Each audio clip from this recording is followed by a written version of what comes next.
दोस्तों नमस्कार। आज कई दिनों की छुट्टियों के बाद सुप्रीम कोर्ट खुला और कोर्ट के खुलते ही सबसे पहला मामला सुना गया कौन सा, जो दिल्ली में एलजी और मुख्यमंत्री को लेकर जो टसल चल रहा है उसका। और यकीन मानिए साथियों, सीजीआई चंद्रचूड़ साहब ने एक बार फिर से भारतीय जनता पार्टी को करारा तमाचा जड़ा है। एलजी जो मनमानी कर रहा है उनको सीधे तौर पर एक लताड़ लगाई है। सीजीआई चंद्रचूड़ साहब की पीठ ने कहा है कि जो अपॉइंटमेंट एलजी साहब करना चाह रहे थे, एक ज़बरदस्ती जो अध्यादेश लाए गए हैं उसके तहत, उसको हम अभी के लिए टाल रहे हैं। उसकी सुनवाई 11 जुलाई की होगी। आप सबको पता है, मैं थोड़ा बैकग्राउंड इसका बता देता हूं कि लगातार टसल चल रहा है दिल्ली सरकार और एलजी के बीच में। एलजी कह रहा है कि अधिकारियों की ट्रांसफ़र और पोस्टिंग का अधिकार केंद्र सरकार के पास होना चाहिए, और सुप्रीम कोर्ट ने ये कहा था कि दिल्ली सरकार चुनी हुई सरकार है, जनता के द्वारा वोट डालकर अरविंद केजरीवाल को चुना गया है, इसलिए अधिकारियों के ऊपर, प्रशासन के ऊपर जिम्मेदारी तय करने के लिए, रिस्पॉन्सिबिलिटी लेने के लिए पोस्टिंग का अधिकार जो है, ट्रांसफ़र का जो अधिकार है, वो दिल्ली सरकार को ही होना चाहिए, अरविंद केजरीवाल को होना चाहिए। बिल्कुल ठीक बात भी है। अगर कोई विभाग मनमानी कर रहा है, जनता की सेवा नहीं कर रहा है जिस तरीके से करनी चाहिए, तो उसको रोकने के लिए केंद्र सरकार थोड़ी ना उसको दिल्ली की जनता केंद्र सरकार के पास जाएगी। दिल्ली की जनता ने तो अरविंद केजरीवाल को वोट दिया, वो तो उनसे जवाब मांगेगी, और उनसे जवाब मांगने के लिए अरविंद केजरीवाल बार बार कैसे संपर्क करेगा केंद्र सरकार के कि अपने इस जो है प्रशासनिक अधिकारियों का रवैया ठीक नहीं, इसको ठीक कीजिए। पूरा बैकग्राउंड आप सबको पता ही है किस तरह से ये मामला कोर्ट में गया था। कोर्ट में सीधे तौर पर सुप्रीम कोर्ट ने कहा था कि भाई ये जो अधिकार हैं ट्रांसफ़र और पोस्टिंग के, जो प्रशासनिक अधिकारियों के हैं, ये दिल्ली सरकार को दिए जाएं। पर कहीं ना कहीं भारतीय जनता पार्टी ने ऐंठ में ले लिया इस चीज़ को, और अपने ऊपर उन्होंने सोचा कि ये तो हमारे अधिकार क्षेत्र की दिल्ली में ही अवहेलना हो गई है। तो एक जो तानाशाहीपूर्ण रवैया हो रहा है ना, जो काफ़ी सालों से 2014 के बाद मोदी सरकार अपने ही रास्ते से चलते आ रही है, उसी रास्ते पर चलते हुए एक और बड़ा कदम भारतीय जनता पार्टी ने उठाया। मोदी सरकार एक अध्यादेश लेकर आ गई सुप्रीम कोर्ट के आदेश के ऑपोजिट में, उसको नलीफाई करने के लिए। आप सबको पता होगा, ये थोड़े दिन पहले ही हुआ था। उस ऑर्डिनेंस में कहा गया बाकायदा लिखित में कि दिल्ली सरकार में दिल्ली में जितने भी प्रशासनिक अधिकारी हैं एडमिनिस्ट्रेशन में, उन सबका ट्रांसफ़र और पोस्टिंग का अधिकार केंद्र सरकार के पास होगा, एलजी के पास होगा। तो एक तरफ तो चंद्रचूड़ साहब ने कहा कि देखिए, आप जनता जनार्दन ने जो मैंडेट दिया है उसका सम्मान कीजिए, ये सारे अधिकार अरविंद केजरीवाल के पास ही रहने दीजिए। ये सुप्रीम कोर्ट ने बाकायदा लिखित में दिया था। बहुत आलोचना भी हुई थी भारतीय जनता पार्टी की उस समय की को लेकर कि कैसे एक एक चीज़ के लिए दिल्ली के मुख्यमंत्री को एलजी रिझा रहे थे और दिल्ली की जनता को खून के आंसू रोने के लिए मजबूर कर रहे थे। तो उसी टसल में अरविंद केजरीवाल की जीत हुई थी। पर सुप्रीम कोर्ट को नीचा दिखाने के लिए, अपनी ऐंठ दिखाने के लिए, अपना कंट्रोल लेने के लिए, पावर अपने ही हाथ में लेने के लिए, वंचितों से कहीं पावरों से वंचित न हो जाएं, इस अधिकार के वंचित होने के डर से या इस भय से या इस ऐंठन में भारतीय जनता पार्टी ये अध्यादेश लेकर आई। और अभी जब मानसून सत्र शुरू होने वाला है, इससे पहले जो कवायद चल रही है आपको पता ही होगा, क्योंकि कोई भी अध्यादेश लाया जाता है तो उसको जब सत्र चल रहा होता है संसद का, उसमें पेश किया जाता है, तभी वो कानून बनता है। तो इसलिए अरविंद केजरीवाल भी विपक्ष की मीटिंग में जिस तरह से कंडीशन लगा रहे थे कि मैं तभी विपक्ष की एकजुटता में, महागठबंधन में शामिल होऊंगा जब हमारे इस बिल का कांग्रेस पार्टी भी राज्यसभा में अपोजिशन करेगी। क्योंकि अगर जो अध्यादेश लाई गई है वो अध्यादेश पहले लोकसभा में पारित होगा, उसके बाद राज्यसभा में पारित होगा, उसके बाद राष्ट्रपति के शासन होने के बाद ही वो कानून बनेगा। नहीं तो अध्यादेश जो है ये कुछ समय पीरियड के बाद, 6 महीने के बाद ये नलीफाई हो जाएगा, फिर से अध्यादेश लाना पड़ेगा, तो इसको कानून ये न बन पाए। इसलिए अरविंद केजरीवाल लगातार सपोर्ट भी मांग रहे थे। इसी बीच एक क्या घटनाक्रम हुआ, जब ये छुट्टियाँ थी, गर्मियों की जो छुट्टियाँ चल रही थी कोर्ट की, इस घटनाक्रम के बीच एलजी साहब एक नाम लेकर आए अध्यादेश आने के बाद कि अध्यादेश आ गए, अब तो जो है अधिकारियों का अपॉइंटमेंट भी हम ही करेंगे और ट्रांसफ़र, पोस्टिंग और डिसिप्लिन का अधिकार भी हमारे पास ही होगा। कौन सा अपॉइंटमेंट लेकर आए? जो दिल्ली बिजली आयोग है उसके चेयरमैन के पद के लिए एक रिटायर्ड जज साहब को आगे कर लाए एलजी साहब। उधर से इस पद के लिए अरविंद केजरीवाल साहब ने एक अन्य जज का नाम दिया। तो अध्यादेश आ चुका था, तो डेफिनेटली इन्होंने तो बीजेपी ने और एलजी साहब के थ्रू केंद्र सरकार को अपना ही चेयरमैन नियुक्त करना था। तो रिटायर्ड इलाहाबाद हाई कोर्ट के रिटायर्ड जज साहब हैं उमेश कुमार, एलजी ने उनको अपॉइंट कर दिया। दिल्ली सरकार की नहीं सुनी, दिल्ली सरकार ने जो नाम दिया था उनको नहीं सुना।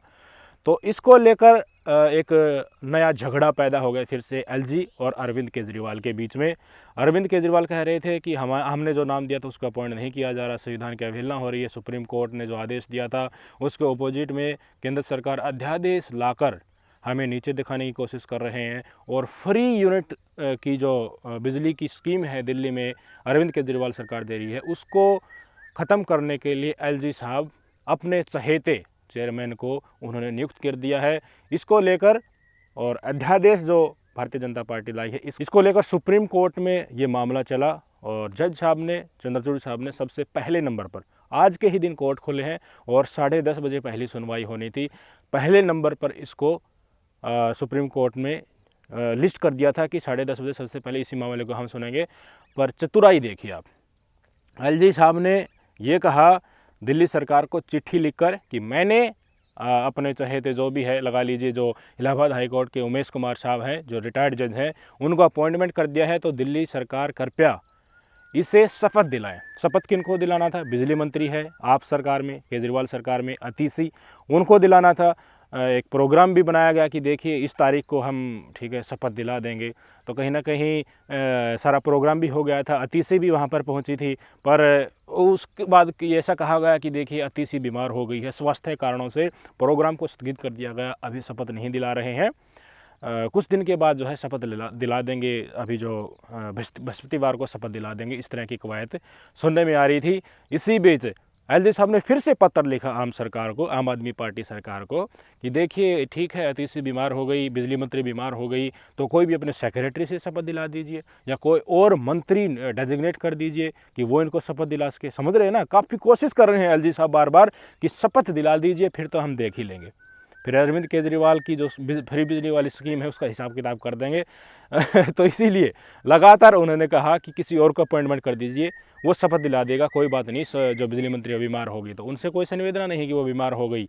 पर यह कहा जा रहा लगातार कि और भी दबाव एलजी साहब ने बनाया कि वीडियो कॉन्फ्रेंसिंग से शपथ दिला दीजिए।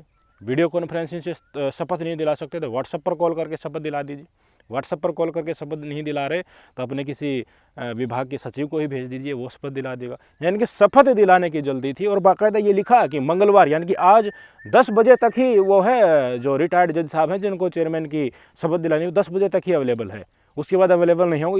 इसलिए इसके पहले शपथ दिला दें। 10 बजे तक क्यों अवेलेबल थे, ये कहानी क्यों रच रहे थे? क्योंकि 10:30 बजे चंद्रचूड़ साहब इस केस की सुनवाई करने वाले। चंद्रचूड़ साहब ने सुना इस केस को और सुनते ही सीधे सवाल जवाब किए। सॉलिसिटर जनरल प्रस्तुत हुए किसकी तरफ से? केंद्र सरकार की तरफ से। और अटॉर्नी जनरल प्रस्तुत हुए किसकी तरफ से? जो एलजी है उनकी तरफ से। उन्होंने अपने अपने जो भी है वक्तव्य दिए। चंद्रचूड़ साहब ने दोनों को सुना और खेल तो उनको पहले से ही पता ही है कि उन्होंने जो अध्यादेश जारी किया था, उन्होंने जो ऑर्डर जारी किया था उसके अपोजिट में एलजी साहब एक अध्यादेश लेकर आ गए हैं, राष्ट्रपति के साइन पहले ही करवा लिए हैं। तो सुप्रीम कोर्ट की अवहेलना तो सरासर दिख ही रही है।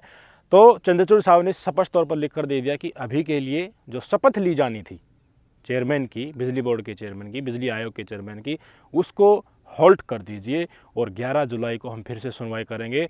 तब तक आप अपना अपना जवाब दीजिए। चंद्रचूड़ साहब ने केंद्र सरकार को भी और एलजी को भी नोटिस जारी किया है बाकायदा कि आपने किस कानून के तहत जो बिजली आयोग के जो ये चेयरमैन हैं इनको अपॉइंटमेंट किया है और जो कौन सा जो अध्यादेश लाए हैं उसमें क्या बातें आपको एम्पावर करती हैं कि आप सारे प्रशासनिक अधिकार फिर से अपने हाथ में ले रहे हैं। अरविंद केजरीवाल सरेआम ये कह रहे हैं कि हमारी एक योजना है पॉपुलर, फ्री बिजली यूनिट्स देने की 200 यूनिट तक, उसको नलीफाई करने के लिए, उसको रोकने के लिए अरविंद केजरीवाल सरकार को बदनाम करने के लिए एलजी साहब बीजेपी के इशारे पर यह काम कर रहे हैं। जैसे ही उनका चेयरमैन नियुक्त हो जाएगा वो स्कीम को बंद कर देंगे। ये आलम है भारतीय जनता पार्टी किस तरह से, अगर विपक्ष की सरकार है उसको देखकर खुश नहीं है। अब सबको पता है महाराष्ट्र में अब क्या चल रहा है। महाराष्ट्र के बाद अब बिहार में भी आरजेडी के नेताओं के खिलाफ चार्जशीट फिर से दाखिल कर दी गई है।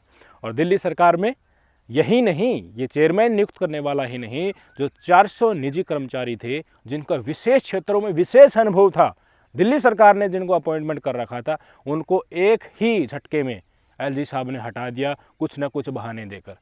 ये दिल्ली सरकार और दिल्ली की जनता पर भारतीय जनता पार्टी की कार्रवाई है। इन्हें कोई लेना देना नहीं है जनता कितनी ही दुखी रहे, इन्हें कोई लेना देना नहीं है जनता का कितना ही नुकसान हो जाए, कितनी ही जनता त्रस्त हो जाए, जनता एक मूलभूत आवश्यकताओं से भी वंचित हो जाए, वेलफेयर स्कीम से वंचित हो जाए, इन्हें कोई लेना देना नहीं है।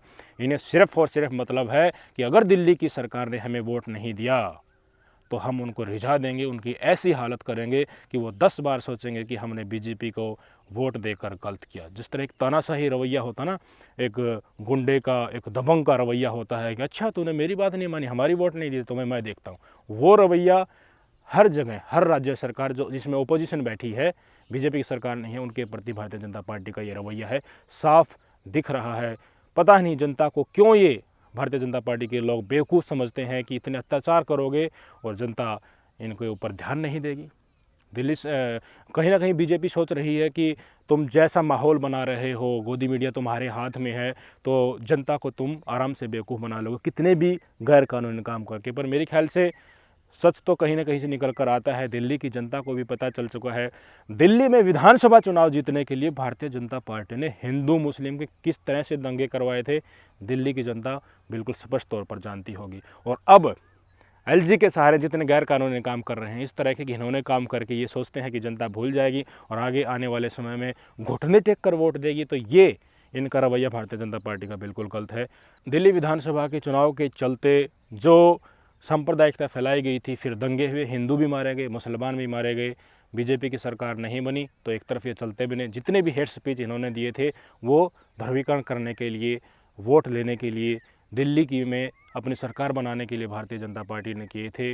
बेसिक चीज़ों पर जनता की वेलफेयर स्कीम को लेकर ऑलरेडी अरविंद केजरीवाल की वहाँ पकड़ थी तो नहीं चल पाई। पढ़े लिखे लोग दिल्ली में हैं, सांप्रदायिकता के बजाय उन्होंने वेलफेयर स्कीम को चुना, धरातल के मुद्दों को चुना और बीजेपी फिसड्डी साबित हुई। बीजेपी के मुंह पर दिल्ली की जनता ने करारा तमाचा मारा और उसी का परिणाम है कि बीजेपी की केंद्र सरकार अपने एजेंट एलजी के थ्रू, उपराज्यपाल जो सक्सेना है उनके थ्रू दिल्ली की जनता को सताने का काम कर रहा है। अरविंद केजरीवाल की सरकार से सारे अधिकार छीनकर उनको घुटने टेकने पर मजबूर कर रहा है।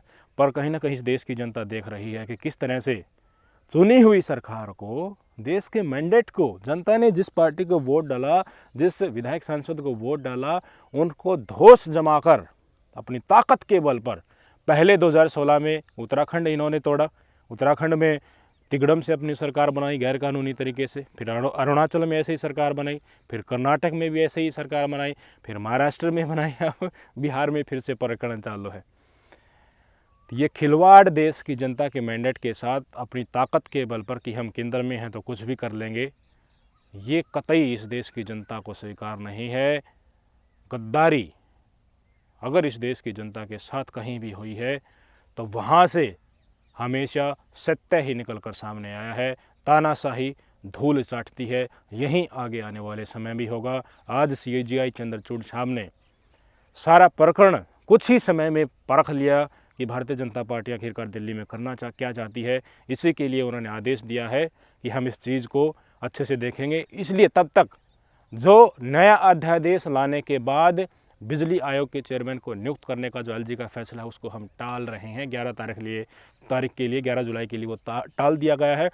फिर सुनवाई होगी और डेफिनेटली आप देख लेना, निर्णय कुछ ऐसा आएगा कि फिर से केंद्र की बीजेपी सरकार को एलजी साहब को धूल चाटनी पड़ेगी। क्योंकि जो ये अध्यादेश लाया गया है, द हिंदू में एक रिपोर्ट छपी थी, उसको मैं पढ़ रहा था, उसमें स्पष्ट तौर पर लिखा गया था कि अध्यादेश में कुछ भी ऐसे फैक्ट्स नहीं हैं जिसके चलते, जिनके दम पर सुप्रीम कोर्ट का जो आदेश दिया गया था कि दिल्ली सरकार को ही प्रशासनिक अधिकार मिलने चाहिए ट्रांसफर और पोस्टिंग के, उनको नलीफाई करने का कोई भी क्ल्यू या वैलिड पॉइंट दिल्ली सरकार, ये केंद्र सरकार के अध्यादेश में नहीं है।